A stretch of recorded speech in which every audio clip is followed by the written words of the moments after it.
하나님의 말씀은 창세기 1장 1절을 보겠습니다. 태초에 하나님이 천지를 창조하시니라.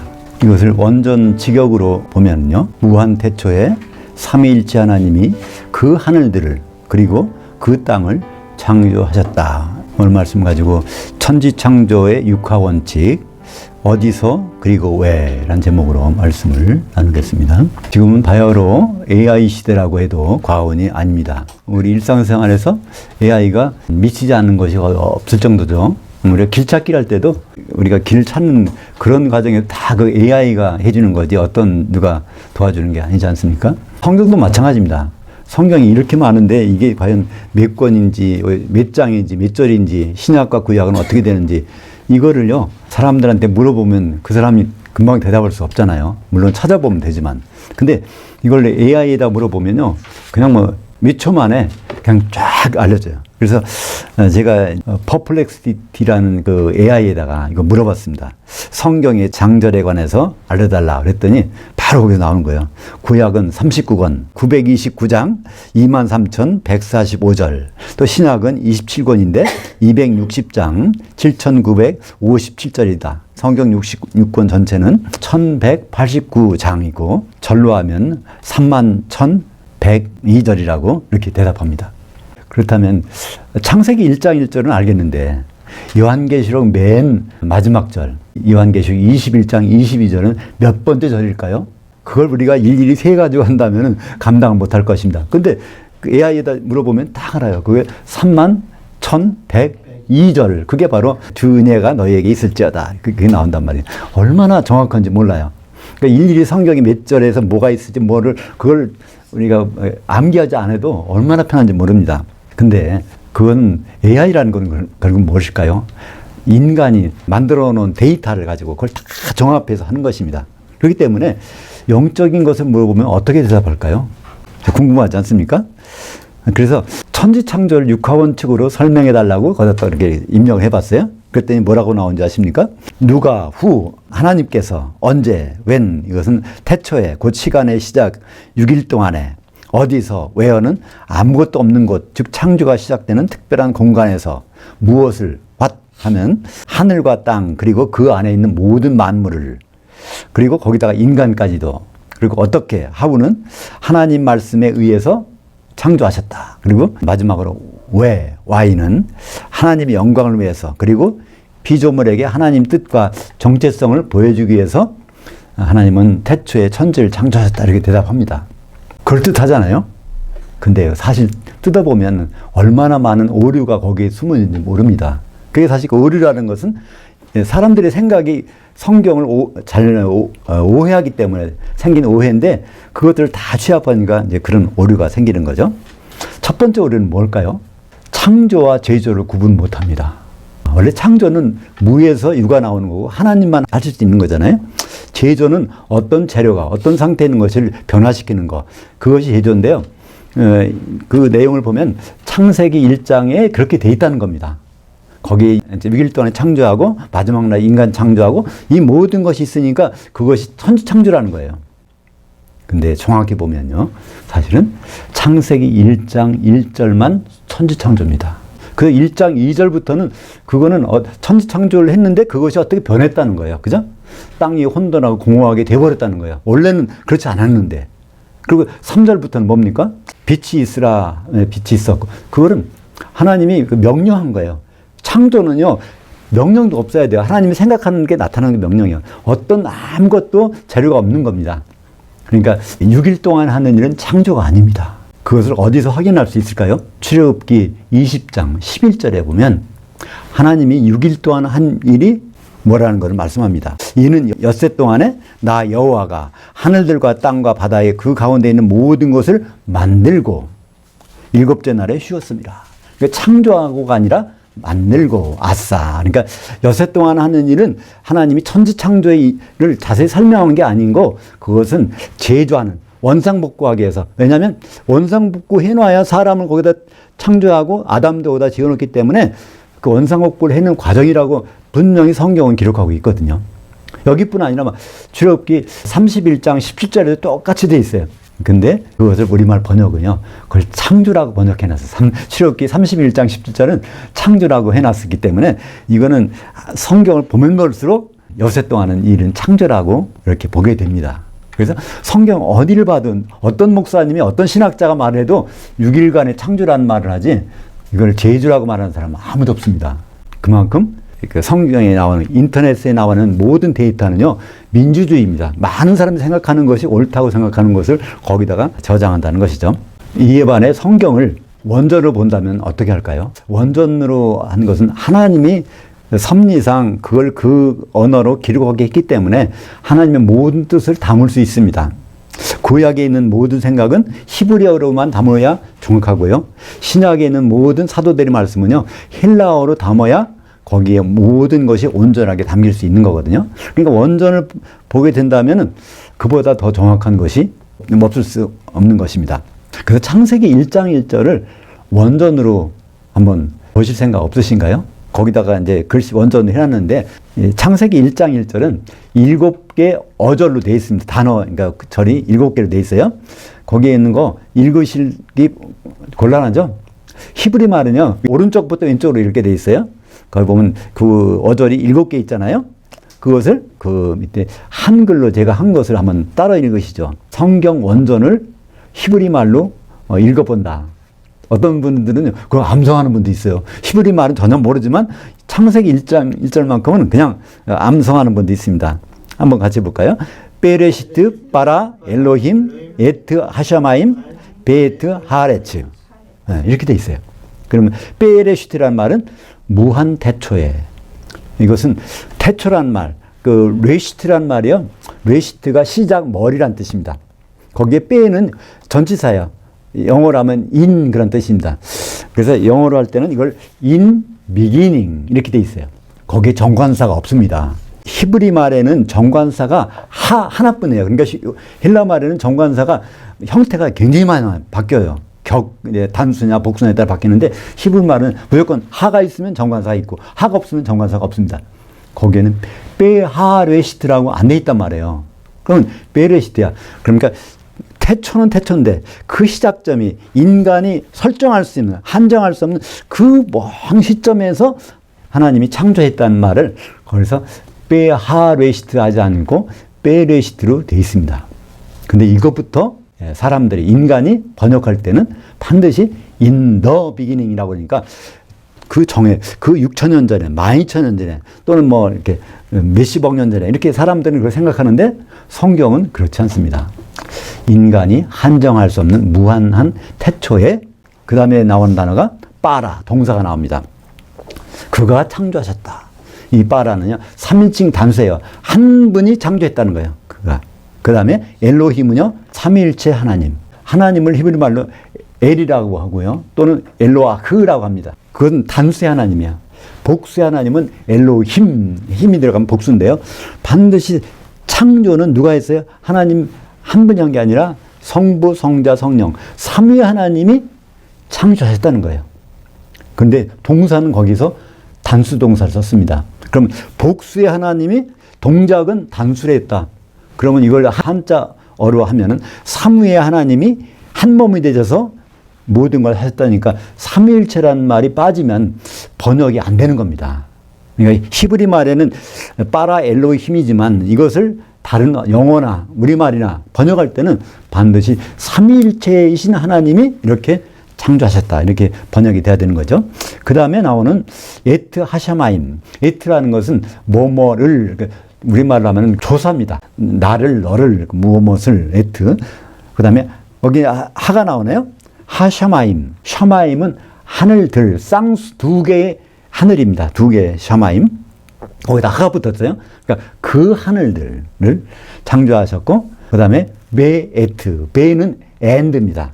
그리고 에트는 뭐뭐를이니까 거기에 뒤에 하아레츠. 거기도 땅을 에레츠라고 그래요. 에레츠. 근데 앞에 정관사가 하가 있으니까 모음 동화로 해서 그게 에가 아로 바뀌어서 하아레츠. 그래서 그 내용을 보면 무한 태초에 삼위일체 하나님께서 그 하늘들을 그리고 그 땅을 창조하셨다. 이걸 원문에 가깝게 번역하면 이렇게밖에는 번역할 수 없습니다. 그러니까 성경 전체 31,102절 중에서 첫 번째 창세기 1장 1절은 거기를 보면 천지창조의 4가지만 얘기합니다. 우리는 어떤 사건을 설명할 때 뭐가 있어야 되죠? 육하원칙이라고 기자들이 기사를 쓸 때 반드시 거기에 따라서 기사를 씁니다. 근데 여기에는 창세기 1장 1절에는 언제가 나와요. 그죠? 시간이 나와. 또 누가 하나님이니까 나옵니다. 그리고 무엇을 나와요. 그리고 또 어떻게가 나와요. 어떻게는 뭘까요? 창조했다. 무에서 유가 나오게 했다. 이게 어떻게입니다. 그죠? 인간이 할 수 없는 거 하나님은 그렇게 하셨어요. 뭐가 빠졌을까요? 어디서 창조하셨는데 그게 이 창세기 1장 1절은 없어요. 그리고 왜 그러셨는데 그것도 없어. 그러니까 창세기 1장 1절에서는 육하원칙 중에서 4가지가 들어가 있는데 어디서 하셨는지 왜 하셨는지 이것이 빠져있다는 것입니다. 그래서 오늘 제목이 뭡니까? 천지창조의 육하원칙. 어디서 그리고 왜. 그러니까 창세기 1장의 1절에서 이것만 이제 앞으로 찾으면 육하원칙이 만족되지 않겠습니까? 그러면 하나님은 도대체 어디서 천지를 창조하신 것일까요? 창조된 하늘은 거기에 분명히 쌍수입니다. 하늘들이라는 쌍수, 2개의 하늘. 이 쌍수란 개념을 우리는 어떻게 생각해 볼까요? 쌍수가 아니면은 이게 안 되는 것이 있어요. 여기 제가 가위를 갖고 온다니 가위 있잖아요. 시서스라 있잖아요. 그 시서스는요, 쌍수가 안 되면은 이거는 아무 소용 없어. 가위가 이 날이 2개 있어야 되는데 하나가 부러졌어. 그럼 아무 때도 쓸 데가 없습니다. 그죠? 젓가락도 2개 있어야 이게 용도가 이게 되는 거예요. 마찬가지로 하나님도 하늘들이 돼야 그분의 일을 하실 수 있다는 겁니다. 왜냐하면 보이는 것과 안 보이는 것이 공존하는 세계가 있어야 거기서 천사도 움직일 수 있고 어떤 물건도 있고 이게 같이 움직이는 것이 돼야 하나님이 일을 하실 수 있기 때문에 원래 그분은 단수의 하늘에 계셨는데 이 쌍수의 하늘을 창조하시고 그 속에 들어오셔서 일을 하십니다. 그리고 일이 다 끝난다면 이 하늘들도 치우면 원래 있던 하늘이 나오게 되는 거죠. 하늘들은 물리계의 하늘과 영계의 하늘이 있습니다. 어떤 분들은 이걸 층으로 얘기해요. 1층이 있고 2층이 있고 3층. 그러니까 3층 천이라는 말이 있는데 3층 천은 없습니다. 왜냐하면 2개의 하늘들이 이거 불가분의 관계에 있습니다. 유리잔이라고 생각해 보세요. 이 속에 커피를 여기 담아서 그럼 커피잔 속에 보면 물 분자도 커피잔 전체를 차지하고 있고요. 커피 분자도 커피를 전체 차지하고 있습니다. 그러니까 지금 보이는 하늘도 이 우주를 꽉 채우고 있고요. 보이지 않는 하늘도 이 우주를 꽉 채우고 있습니다. 그러니까 우리가 여기 천사가 있어도 천사를 우리는 못 보지만 천사가 있는 공간은 뭘까요? 보이지 않는 하늘에 여기 있습니다. 그래서 이 성경을 이해할 때는 가장 기본이 하늘과 하늘들을 구분해야만이 성경을 이해할 수 있습니다. 네, 안타까운 거는요, 한글 성경, 개혁 성경이나 개혁 개정 어디도 이건 그걸 구분 안 해놨어요. 킹제임스에 보면은 약간씩 구분해 놨어요. 근데 이건 더 나빠요. 킹제임스는. 왜냐하면 어떤 건 해놓고 어떤 건 안 해놓고. 그래 보니까 뭐가 뭔지를 구분하지 못하게 해놨단 말이에요. 더구나 킹제임스 성경에서요, 가장 오류가 어디서 발견되는지 아십니까? 창세기 1장 1절이에요. 킹제임스 성경에서는 단수의 하늘을 창조하셨다고 나왔어요. 헤븐이라고 나왔어요. NIV나 다른 뭐도 보면 헤븐스라고 해놨는데 킹제임스만큼은 1611년에 이렇게 나왔던 킹제임스만큼은 단수의 하늘을 창조하셨다고 나오니까 성경 1장 1절부터 오류가 시작되면 거기 그 오류를 누가 감당할 수 있겠습니까? 일례로 우리 예수님은요, 기도를 가르쳐 주실 때 거기에도 하늘들과 하늘을 구분해서 기도를 가르쳐 주셨습니다. 우리가 자주 하는 주기도문, 거기에는 하늘들이라는 단어와 하늘이라는 단어가 구분돼서 나옵니다. 한번 볼까요? 물론 이제 우리말 번역에는 없지만 그 주보 맨 왼쪽에 가운데쯤 나와 있는데 주님이 가르쳐 주신 기도를 보면은 그 하늘들에 계시는 우리 아버지여, 아버지의 그 이름이 거룩히 여김을 받으시오며 아버지의 그 통치가 임하시오며 아버지의 그 뜻이 하늘에서 이루어진 것 같이 땅에서도 이루어지이다. 여기 맨 처음에 하나님 아버지는 어디 계세요?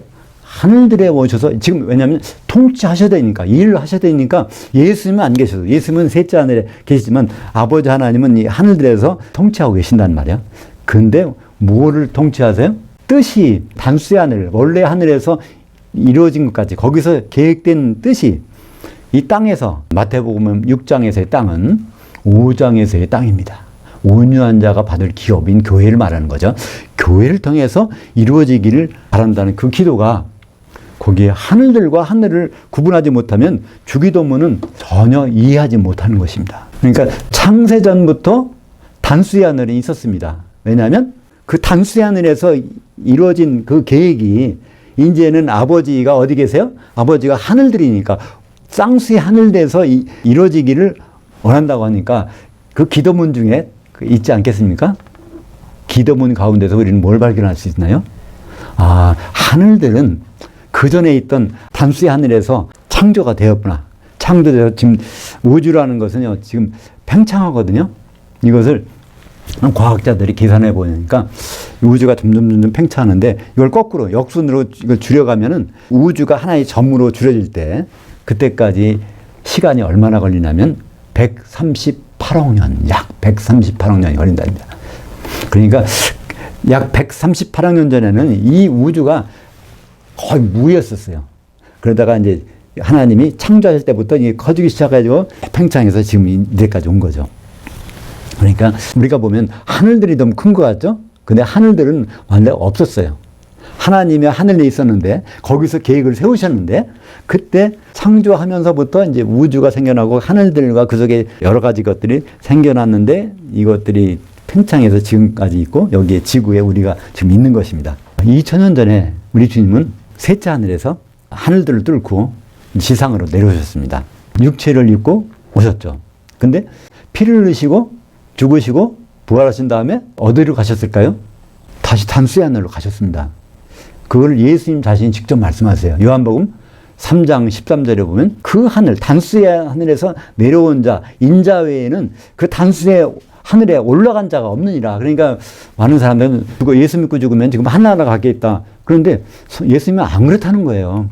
거기는 인간으로 사람 모습으로서는 나밖에 없다는 거예요. 물론 거긴 천사들이 있지만 그건 예수의 말씀이니까. 그러니까 이것을 히브리서 4장 14절을 이거 원문으로 보면은 그게 명확합니다. 거기는 원전으로 히브리서 4장 14절을 본다면 이렇게 돼 있어요. 우리에게 계신 대제사장은 하늘들을 관통해서 지나가신 분이라는 거예요. 하늘들을 뚫고 지나가신 분. 그러니까 거기가 이제 셋째 하늘이죠. 그 원래 하늘이 왜 셋째 하늘로 될까요? 지구에서 볼 때는 하늘들을 지나서 거기가 그 원래 하늘이니까 두 개의 하늘을 통과해야 되니까 셋째 하늘로 불리는 것입니다. 그래서 고린도후서 12장 2절에 바울이 말합니다. 무익하나마 내가 부득불 자랑하노니 주의 현현들과 계시들을 말하리라. 그러면서 그는 14년 전에 셋째 하늘에 이끌려간 자라. 여기에서 바울은 이렇게 얘기합니다. 사실 고린도후서는 바울이 자기를 변호하는 그런 책이고요. 특별히 12장은 더 그렇습니다. 사람들이 내가 무슨 사도냐, 주님을 직접 보지도 않았는데 내가 뭘 사도라고 하느냐 그런 거예요. 사도 바울은 그러니까 주님의 공생애 때 예수님을 못 봤습니다. 다른 사도들은 예수님을 직접 봤어요. 내가 무슨 사도냐 그러니까 여기서 얘기합니다. 내가 못 보다니 난 예수님을 직접 봤는데. 그러면서 한 얘기가 고린도후서 12장 1절입니다. 무익하나마 내 부득불 자랑하느니 주의 현현들과 계시들을 말하리라. 여기에 우리말 번역은 뭐라고 되어 있을까요? 환상을 봤다고 했는데 환상이란 단어는 호라마라든가 호라시스라는 다른 단어입니다. 여기는 무슨 단어일까요? 옵타시아는 실물을 당장 봤다는 겁니다. 사도 요한의 영이 이끌려서 셋째 하늘에 올라가서 예수님 모습을 생생하게 봤다는 거예요. 그것이 뭐라고 했습니까? 셋째 하늘이라고 합니다. 왜냐하면 거기에 가봤더니 도착해 보니까 이 하늘들을 다 뚫고 지나온 거예요. 하늘들 두 개를 왔으니까 셋째 하늘이 아닙니까?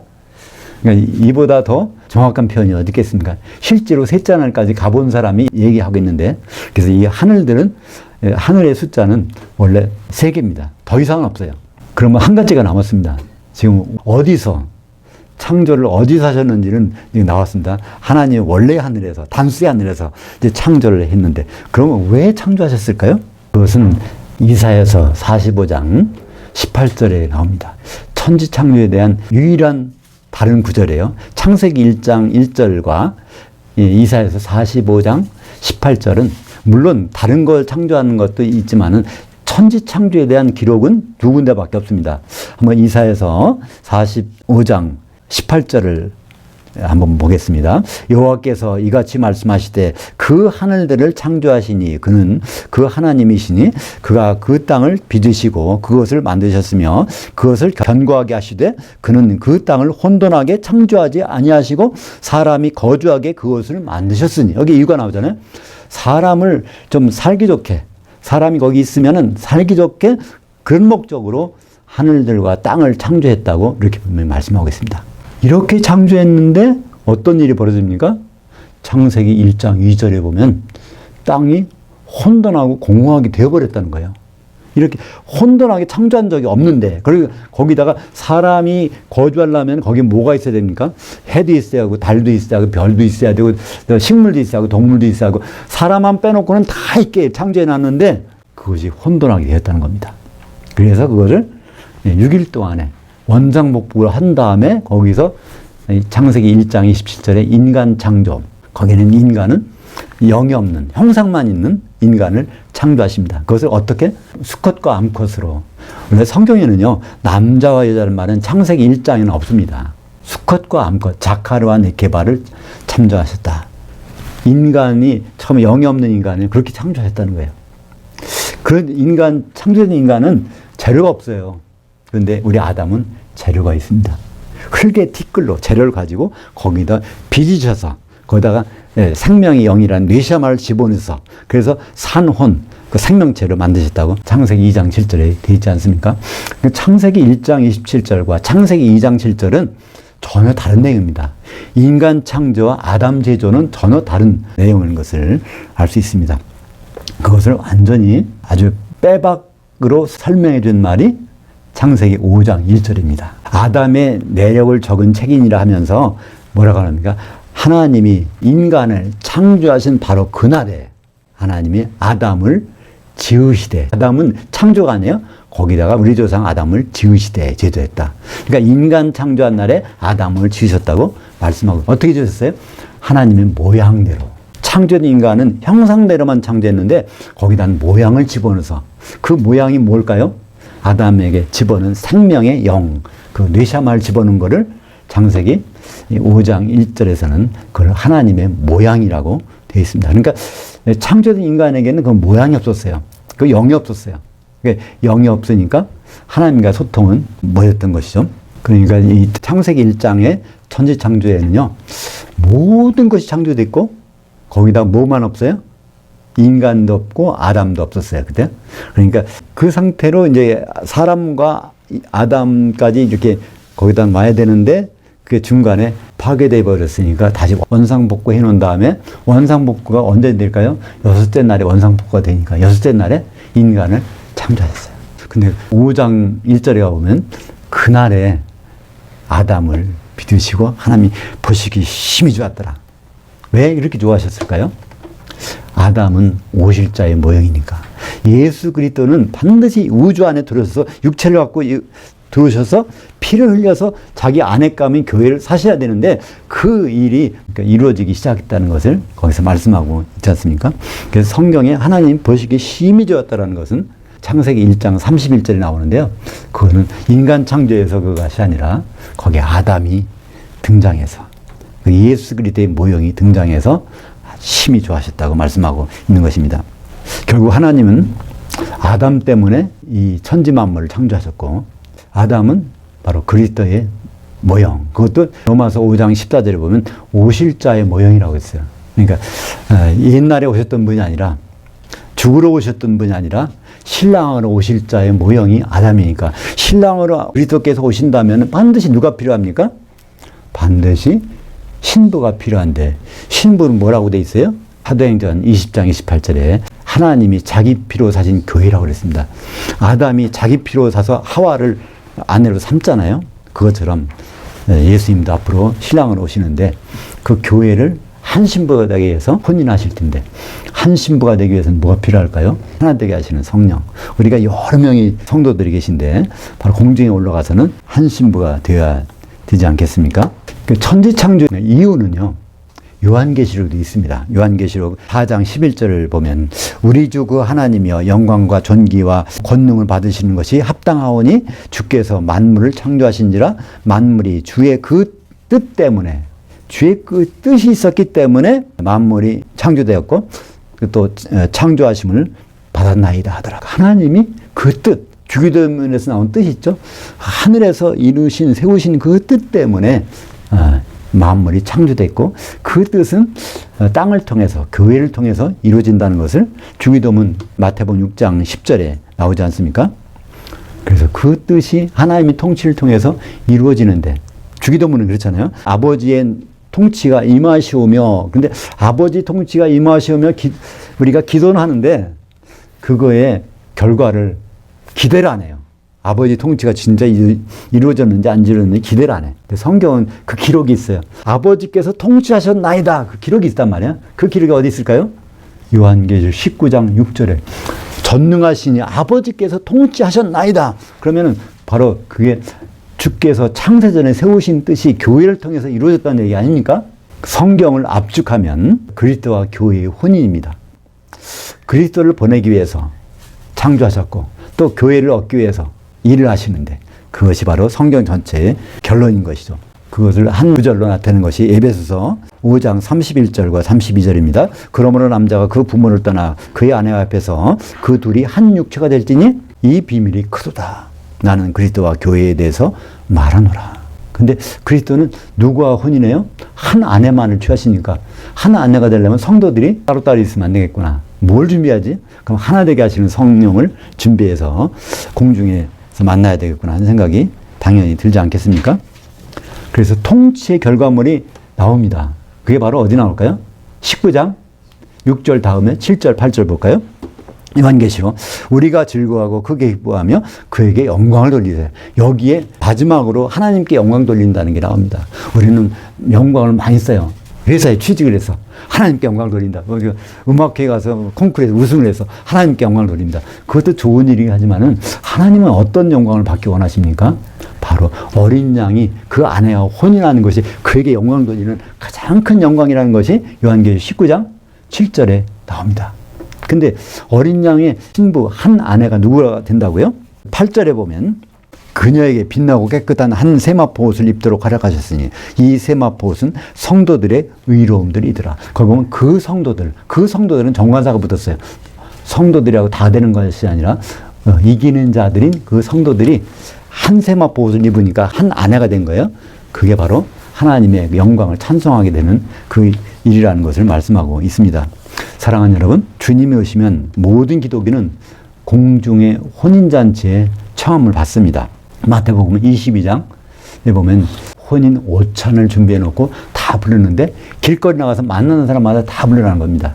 기독교만 예수 믿는 사람은 다 부르라는 거예요. 그래서 어디서 만날까요? 주님 공중까지 오시니까 공중에 가서 만납니다. 근데 거기서 혼인 만찬에 들어가는 사람은 예복을 입은 사람만 들어가는 거죠. 그렇지 않은 사람은 다 쫓겨나서 지옥에 가게 되는 것입니다. 그래서 요한계시록 19장 9절에 천사가 말합니다. 천사가 내게 말하기를 기록하라. 그 어린 양의 혼인 만찬의 청함을 받은 자들은 복이 있도다. 성경에서 오찬은 아리스톤, 만찬은 데이프논. 이것이 구분되는 단어예요. 우리말 번역에는 제대로 번역을 안 해가지고 이걸 구분을 안 해놨습니다. 근데 성경은 분명히 구분합니다. 오찬은 기독교인이라면 다 초청을 받아갖고 있는데 만찬까지 가는 것은 입장권은 누가 준다고요? 이기는 자들에게. 한 세마포 옷을 입는 사람들. 그 세마포 옷은 갈라디아서 3장 27절에 성령으로 세례받은 사람은 그리스도로 옷 입었느니라. 바로 성령으로 충만한 사람들이 그리스도의 옷, 세마포 옷을 입어서 어린 양의 신부가 된다고 말씀하고 있는 것입니다. 하나님의 천지창조 목적은 결국 그리스도와 교회의 혼인입니다. 그 혼인에서 중매쟁이 누굴까요? 사도들입니다. 그리고 혼인 당사자는 우리 성도들입니다. 우리 성도들의 궁극적인 목적은 어떻게 하면 한 신부가 될까? 한 세마포 옷을 같이 입을까?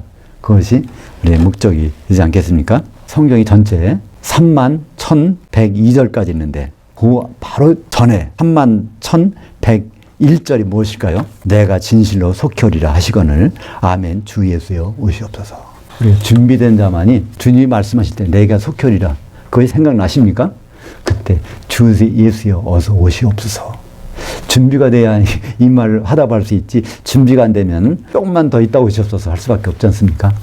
우리가 다 준비된 상태에서 주님을 만났으면 좋겠습니다. 기도하겠습니다. 성경은 66권 31,102절로 되어 있는데 이 말씀의 맨 처음 창세기 1장 1절을 우리가 오늘 보았습니다. 그 말씀 중에 주님이 무엇 때문에 우주 만물을 창조하셨는지를 이사야서 45장 18절에서 밝히 확인했습니다. 주님이 이제 혼인하러 신랑을 오실 텐데 주님을 반갑게 맞을 수 있는 성도들이 될 수 있도록 인도하여 주시옵소서. 예수님 이름으로 기도합니다. 아멘.